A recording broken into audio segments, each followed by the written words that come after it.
Hello everyone, welcome to another episode.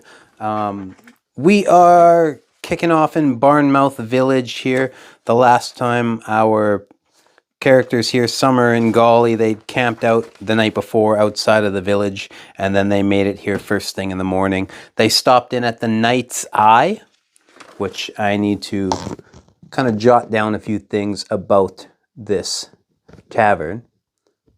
So they are at the Knight's Eye. We already know it's good. The quality was good. But let's find out a little bit more about this place. So I'm going to roll 5 times on this. Well, 4 now. We figured out the quality. I need a D10. Let's have a look. Grab my D10 here. Let's find out a little bit more about this place. So, how many rooms does it have? On a 4, it has 3 rooms. So we need 2. So 3 rooms or 1 if they want to share and be cheap, which maybe they are if they're running out of money. The innkeep, here we go. Let's find out who's running this place. If we get another dwarf, we kind of know this place is run by dwarves. So on a 1, a male gnome. Interesting. Our first gnome character. A male gnome. Does he have any rumors for us? On a 2, he's got 1 rumor, which we can figure out later. Maybe we run that as a little simulation today and say the characters were doing that for a little bit to help them out, because we have a bit of an issue for myself here. My characters are behind my actual date of play. So this video, it's the 20th for me, and it's the 19th for the characters. I'm trying to get them caught up, right? I'm trying to do a 1-to-1 time keep here, but it's a little tricky to keep up with stuff. However, by the time this video comes out, I don't know, we might even be further into the week, right? I'm working all week, so I'm trying to find a little bit of time after work to put together a little video and stuff like that, but it's a little tricky. So who knows, I might have to come up with a reason that our characters stay for like a few days within this this small town of village of Barnemouth. And maybe that rumor has something to do with it. Maybe we can say they were helping with this rumor thing, if it's an issue, and then that's what held them up in the town before we get to go and do our dungeon dive of the Infinite Burrow that is down south of where they currently are. Sorry, got a little sidetracked there, getting everybody up to snuff again. Customer service, what's this place like? On a 3, neutral, so-so, right? It's a good tavern, it's neutral. Customer service, the male gnome, he's impartial. And that's all right. Shouldn't be any problems, right? Now let's find out what kind of rumors did he have here. So generating rumors, roll for the subject of the rumor with a D4. Trusty little D4. On a 4, it's a thing. So I need to consult the situations table. Step 2, roll for the substance of the rumor, 4 or 5, or however many necessary rolls on the situations table. So that is step 2 there. Okay, let's find out this location while we're here to begin with, just to get that one out of the way before we go flipping through everything and lose our spots. I need the 12. We're going to find out this location. So I rolled a 10. It is in the next large town. Okay, that would be in the city then. Unless there's some other town we haven't rolled on our map. Next closest, or town, I guess if you're going to play it by the rules, there's no towns near us. We could fudge the roll or the rule and say the next point of interest. Maybe it could be, or I guess it could be this little settlement. Who knows? Like, we're trying to go this way. It could be that little expedition area that are kind of digging up the old tomb there. So maybe we fudge this, or we grade over a little bit and say, oh, there's a rumor for something down here. We could do that. if we so desire. So I'm going to go to these situations tables to find out the thing. Here we go. I got the table. I need a D10, which would be this little fella. Figure out the hundreds range. So on a 4, we are in the 130. So 130 was going to give us our first verb, which is dance. There's a dance going on. They're having a party for Juneteenth.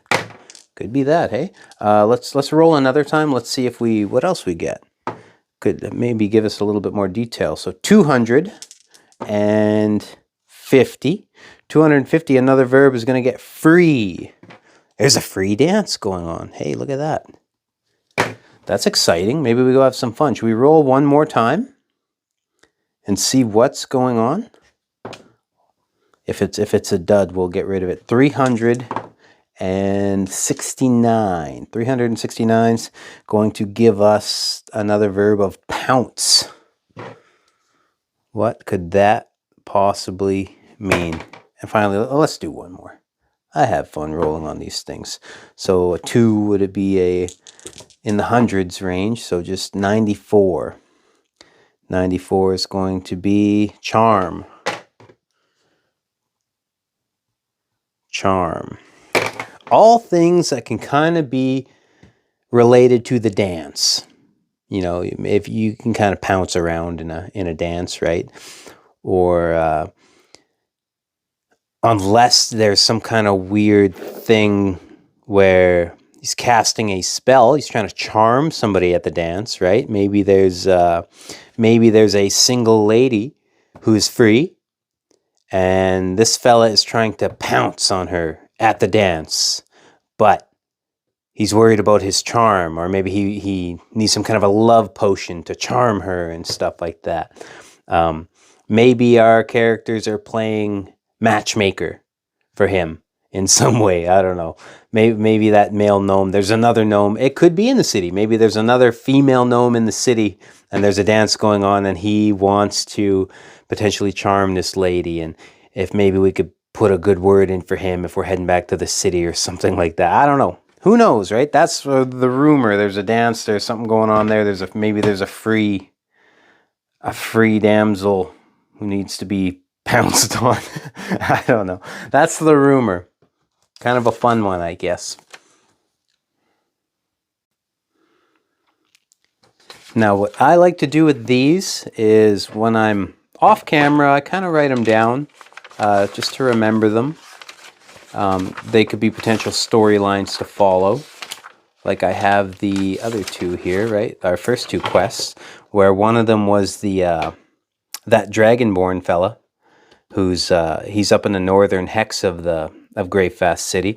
He's got an ape companion, and he could be a potential baddie we might have to deal with if we're ever up in those lands, right? So I just make a little note of this, and maybe something. There's also the army that's preparing for war, which I think at the beginning of the month, what I'll start to do is roll to see if that army moves at all, right? That, or I can be incorporating the patrols from that army into the surrounding area for my random encounter checks whenever I'm in those hexes and stuff like that. So I think I'll flush that out as well. But those are two of the other rumors we generated. I'll make another one here later on for the potentially getting this gnome character all hooked up with a lady at the dance or something like that. Maybe we can play matchmaker for him. For now, we want to get our characters to the Infinite Burrows, right? We want to go exploring. We want to do a dungeon delve because honestly, we need to get some cash here because we're going to have to start paying for our lodging in the tavern of Barnemouth, and you need cash to do that. And we've got enough, you know, we can pay for a little bit while I'm at work. And the days tick by. They can stay in the village and just pay overnight. Maybe they go to that dance or they get that gnome all hooked up. For now, I want to see if the gnome knows anything about the Infinite Burrows. Right, we're gonna do investigation check, I guess, of a DC, we'll say 10, or it could be less, I guess. That Burrows right by their village, and we kind of established that, like, with the amenities they have, their potion and herbs and poison shop does all right.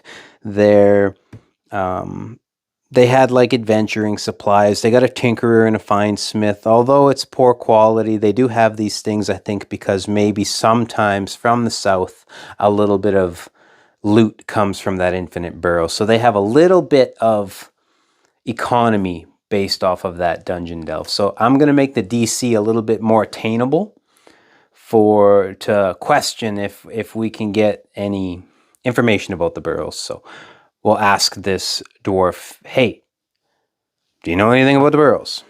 On a DC 10. Oh, he doesn't know nothing. And I can't even add the investigation to this because I have a 0. So this gnome doesn't know anything about this. He's just running his tavern. He has no idea what's going on. So we might have to leave this tavern and go ask around. Let's maybe ask him, does he know if anyone is in the village that knows anything about the burrow? And on it, we're keeping the DC 10 as well, right? So he knows. He's going to direct us to somebody who does know. Let's have a look. Where does he send us? Maybe there's somebody in one of these areas. So I have 11 spots. All I'm going to do is roll the D12, and if 12 comes up, I'm going to roll it again. And he'll direct us to the person who does know, who is in, wouldn't you know it, a 12. That person is in, oh, that went off camera there, a 6 at the bank. So the banker, he knows something about the Infinite Burrows, right? Maybe people they're coming up, they're trying to sell little gems and loots or something like that, or make deposits off of the gold they've found from the dungeon, the Infinite Burrows. So we're heading to the bank. We're gonna go on over to that bank and see what they know. So I need to come up with an NPC. So let's have a look. NPC generator. What do we got? What do we got? Let's come on down to the race table and let's craft our NPC. Who's running this bank here? So on a 31, if we're playing this right here, right, it's just going to be a human, a regular old human running the bank. And we're going to roll again, find out what this person's disposition is. So out of 50, it's a male human. On a 21, it's going to be a chaotic good. And we don't need to roll for the profession. He's a banker. That's right. Oh, sorry. I should have looked at those dice. For the, we'll figure out his age. He's not 2. Roll again. 71. So it's a 71-year-old banker. And if you'll give me a moment, I'll just write a few of these things down so I don't forget them later, and I can put them on the town list of who's running what, right? Because we got the gnome, and we've got the banker, the human 71-year-old banker running some stuff in town. All right. And what I think I'll do is, if anyone wants to leave like a comment or something, I'll leave their names up in the air. I won't random generate them, but if you guys want to name them, whoever happens to stumble across this video and is seeing this, feel free to name the 71-year-old human male, chaotic good banker, and the male gnome who runs the tavern at the Night's Eye. We don't know the alignment of the gnome, I don't believe. Let's see what the alignment is. 52 on the alignment would be chaotic neutral. So he's a chaotic neutral character. And if anyone wants to name him, feel free. I will leave it up in the air until there is such a time that I have to name these characters. But until then, feel free to jump all over that and have a hand in my story. Their story, right? I guess it's not really my story. The dice are telling me what's going on, and I'm having a ball figuring it out. So the banker, he knows something about the Infinite Burrows. And what we're going to do is, I also don't know what's going on with the Infinite Burrows. Why is it called the Infinite Burrows, right? Obviously, we random generated the name. but there's a reason within this fantasy world why it's called the Infinite Burrows. So in my head here, right, this was a discovered burrow, which a burrow is like a burial ground or crypts or something. So it could be some skeletons, stuff like that. Could be an ancient chamber of long past civilization of whoever was occupying this once great continent before it fell into ruin and decay, and then all the new folks came over to, you know, kind of recolonize it. Oh, my light died. Give me a second. Okay, we got our light back on. Now, we need to figure out a name, or figure out the theme of this dungeon. We know the name, the Infinite Burrows. Why is it the Infinite Burrows? And the thing I've come up with off the top of my head, I've got 4 little options here. And what I would like to do maybe in the future is try to leave some of this stuff to you guys in the comments. If you're ever like, hey, let's do a little vote on this stuff, or if somebody, even if one person's like, I want it to be this, we can... you can have a hand in this little adventure playing out if you're following along. If not, I don't know. I don't know if I have a big enough following quite yet to be leaving things up in the air like that. I might just have to figure out what the heck this dungeon is so that I can go explore it so I can make another video. But like I said, for now, I've got 4. And what I'm going to do is roll a d4 for this.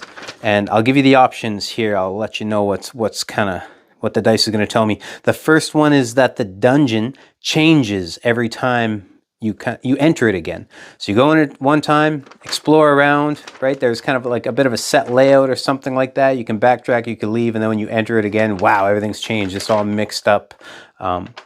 And thus the infinity of the layout. The dungeon never ends, right? It just keeps going and going and going. It keeps going deeper, or wherever it is by magical means, or there's, you know, portals to whatever. I don't know. The layout never ends. There's never a set number of rooms within it. The third option is there is a portal within this dungeon that teleports the party to other dungeons on the continent. So if you look at our little continent, we have ancient cities, ancient ruined cities, and ruined shrines and temples and stuff like that, kind of dispersed throughout the map. And maybe the ancients of the old world, they utilized this kind of magical ability to travel all over the place because they were very advanced, and until ultimately they got into some kind of magic war or something that scarred the land and tore everything all to pieces. But before everything fell apart on this continent, there was a great civilization, and maybe that was a thing they were utilizing, and this little excavation camp has found a portal, and they just don't know what it is yet. They're trying to learn about it, and then maybe once they do, it opens up the door for us to really travel around the continent. That one sounds really exciting to me, right? And then finally, the last one is that I put the time stands still in the dungeon, or what? How would that make sense here? Let me think. They go into the dungeon, and then they explore and they explore, and they come out, and it's as if no time had passed, or no time passes within the dungeon. They're in or I don't know. Yeah, it would have to be that. It would have to be that time stands still outside. So those are the 4 options for why this is the Infinite Burrow. Now I got my little D4 here. We're going to figure out what this dungeon is. Let's check it out. On a 2, it says that the dungeon never ends. It just keeps going and going and going. So I guess that's what we're going to run. It's just a never-ending dungeon. Now, with that revelation of a never-ending dungeon comes the question of has it been explored yet? Right? Has anyone went into this dungeon and have they mapped out anything?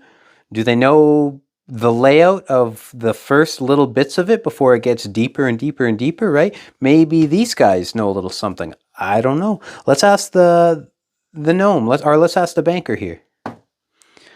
On a 2, he doesn't know anything. He doesn't know if it's mapped or nothing like that. Well, how about this? Maybe the adventuring supply guy. Here, what's in this town? Who do you think? Maybe the banker doesn't know anything, but maybe the adventuring supply or the books and maps guy. But it is atrocious. Maybe we go to the books and maps guy, and we have a look and see if he has any maps or knowledge about this. So let's ring up another. Oh, hold on. I gotta get myself all organized here. Let's get another NPC going. So we make our way over to the books and maps store, and we have a little roll here. Find out who runs the books and maps store. Why did I roll a d20? I need a d100. Here we go. A 28. Another human. It's going to be 48, a male. It's going to be a a 74 lands him as a neutral evil. Neutral evil character. Maybe we don't want maps from this, but players don't know that. We don't need to roll on the profession page.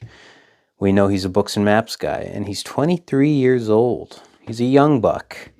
And maybe he's going to do us in, maybe. He could potentially be taking advantage of us. Let's have maybe our characters do an insight check. Would that be an insight? Perception, maybe. What's the rules on that? What do you guys figure for determining whether somebody's evil or not, or if you're picking up on their nature? Perception, I would think, maybe. Insights, maybe it's something different. Or that's perceiving. How are they perceiving this guy? I don't know. Let's have a look. 4. Well, that's just a bad roll. They're not going to pick up that this guy's evil at all. They could just be taken advantage of if he so decides to take advantage. That's probably why the books and the maps are atrocious quality. Maybe this guy he's sending out bad maps. Maybe his whole deal is he wants us to go to that dungeon, and he's going to come loot our bodies after. Maybe he knows that dungeon's very dangerous, and he just keeps making some bank going and looting the bodies and stuff like that, or giving bad maps. Or maybe he's got some characters in there. He's got some nefarious guys set for an ambush. Is that the case? Is he part of a group of bandits or something like that is robbing people within these dungeons? Nope, not at all. Okay, I'll let my imagination get carried away on that one. Not that at all. He just goes and loots the bodies whenever they don't come back after a while. Let's ask him, do you have a map of any of the initial floors? And on a 14, I guess I didn't declare the DC. But a 14. What do you guys think? Should we fudge that? Should we say he gives us an initial map? He gives us an initial layout? Maybe he gives us the first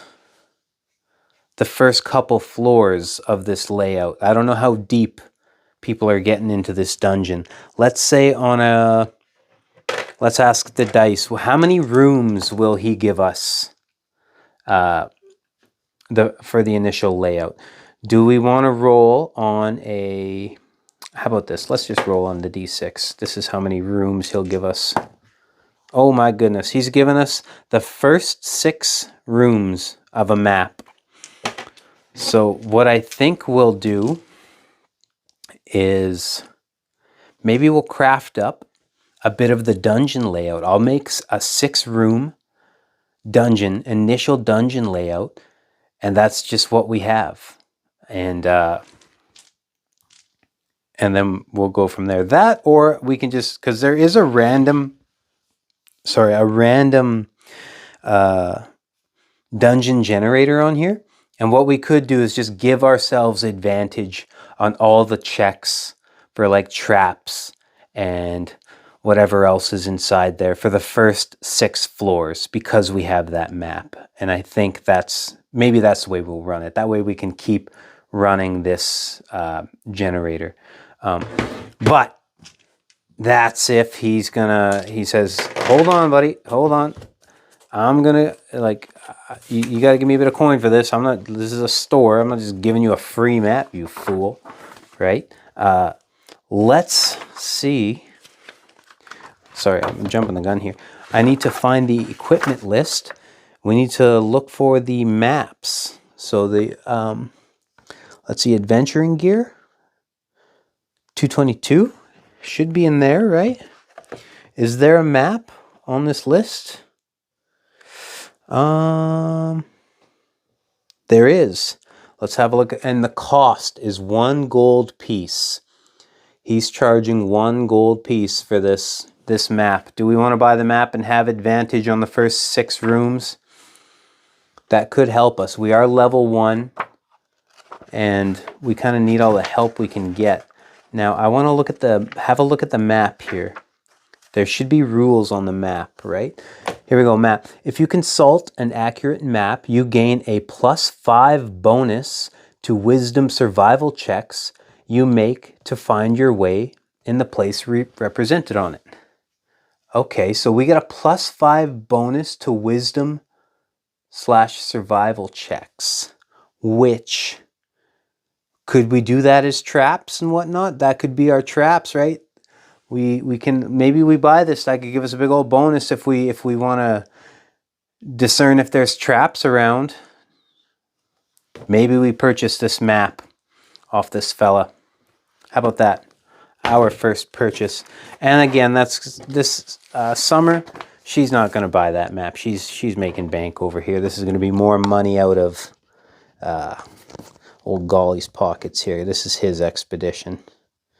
So for 15, and he got 15 gold left. He's got to start making some money soon because payday is coming up for Summer. He's got to, at this point, he's given her half of what's in his pockets. So they got to make some loot within this time before her payday. But he's got a map. I'm going to write that down in his little area here. So put that under treasure for now. A map of the first 6 rooms of the Infinite Burrow. And what I'll do is I might have to either pause this video or end it and craft us up a little dungeon. And, well, no, I want to show you guys how we generate the dungeon. So that's what I'm going to do. I'm not going to just make the map off camera, kind of like what I did for this. I want you guys to be a part of the experience of seeing the random dungeon generator in action. It's pretty cool. It's fun to play. Okay, so we've went out to a couple places within the village now. We've purchased our map to help us out in the dungeon. Let's just say they spent a lot of time kind of visiting and just touring around the place. What they're going to do now is, we don't have a whole lot of coin to really go shopping for anything else. What we are going to do, though, is do some checks, right? Some encounter checks. We are in the village, so it's the daytime. We got to do a D100 rolls, 4 of them, to determine if we had any checks, right? And again, if for every roll of 25 or below, something happens. And technically this is urban. We could be using wilderness checks for this because it's like a country town. But 64, that's our first check, was nada. 87, second check is nada. Ooh, a 17 on the third check. So they had 1 encounter during the day. Let's just do this last one. 71, yeah. So they only had 1 encounter throughout the day. let's figure out what that encounter is. So we'll come on down here. Wilderness encounters. It's not those. Urban encounters. We are in the urban area. Let's roll a D100. 79. What's 79 going to give us? We see a dice game going on in an alley off the street you are walking down. A dice game. Hey, I want to show you guys a fun little dice game I learned online. I got it from a solo module, the Death Knight Squire, I want to say it's called. But I used to play solo modules as well before I started getting into this. And there was a fun little dice game I kind of utilize all the time now for dice. And it looks like Summer is proficient at dice. And she wants to go, she's got some coins. She can go gamble a little bit. So I think maybe that's her crutch. She's going to go play some dice with somebody. We'll say they go back to the tavern for the night, and they're going to spend the night in this tavern. So they purchase a room. Again, it's going to be on Golly's dime. He's funding this operation, but he knows he's going to get some gold out of it. Sorry, let's have a look at the costs of services in this. How much does a good or neutral kind of a place services? 230. We're going down to page 230. How much is it? The inn stay per day, and I think it was a modest at the average level. Yeah, because this place was like good, right? Good or neutral. Or I guess if it's good, it would be a little bit more. Because medium is under good. That would be kind of like average. So maybe this place is a comfortable. It's a comfortable inn. So we're going to pay the 8 silver pieces for the both of them. So I need to do 1.6 gold. I got to break some coin here. And I'm going to do that off camera so you guys don't see how bad at math I am. And then we'll subtract everything. They'll pay for 2 rooms. Golly's going to pay for it. And Summer is going to go play some dice. So I'll adjust my camera here. So they're back at the tavern. It's near the end of the day. Golly he's broken some change here. He's down to 13 gold pieces. He's paid for 2 rooms for the night. And Summer's going to go try her hand at some Slay the Dragon is what the dice game is called. And basically what it is just kind of rolling for doubles on a d6. So you start off by setting the number of rounds it's going to take to slay the dragon. So it's going to take 5 rounds to slay the dragon. Now what a round is each player, so let's say Summer's playing with 2 other people at the table. And what you're going to do is you're going to roll 3 times on this dice. And if you don't get doubles of whatever number, you continue to roll and roll and roll and roll until each player has each rolled a double. And then you'll tally up how many rolls it took for them to get that double, and then that's kind of their score. And then the person who does it in the lowest, they win the round, and then they win the buy-in pot. It's a gold to buy in every round, I believe is what it is. So you kind of get like a 1 in 3 chance to try to win the buyout.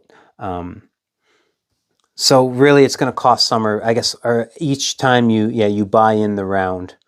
So then there's 5 rounds. So it's going to cost Summer 5 gold. She's going to gamble with 5 gold, as are these players. So she's trying to hopefully win a pot of 15 gold, and potentially lose 5. if that makes sense to people. I'll try to show you in action now. So Summer will go first. So 3 rolls, a 2, a 1, and a 6. So all I do on these is I go 2, 1, 6, just to remember them. A 1, a 1. Okay, this guy's just done already. 1 and a 1. How about this guy? 1 and a 2. Oh, sorry. 1, 2, 5. So this guy's kind of done already. And I'm going to do a little line here with an arrow to show that he did it in 1. Sorry, that's how you play it. Then you tally up all these rounds. And by the end of the 5 rounds, whoever's got the lowest score, that's who wins. Sorry, that's how you play this game. I'm just remembering it now. So 6, 2, 3 for 6, 2, 3 for Summer on this one. 3, 5, 5. Okay, 3, 5, 5. This guy did it in 2. So then Summer would just keep rolling. 3, 2, 3. There it is. So 3, 2, 3. She took 3 turns to get it. So this is 1 round, right? If that makes sense. So her score is 3. His score is 1. His score is 2. And I would just write this down here. Now, they've got 4 more rounds to try and cut into each other's lead and all this kind of stuff. And it's just all the same rolls like this. And at the very end, whoever's got the lowest, they're going to win the pot. So I'm going to go ahead and I'm going to play this through.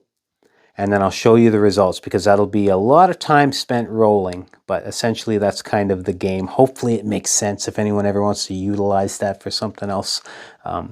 That's just kind of the dice game I always play with this. Okay, now I've rolled through the first 4 rounds.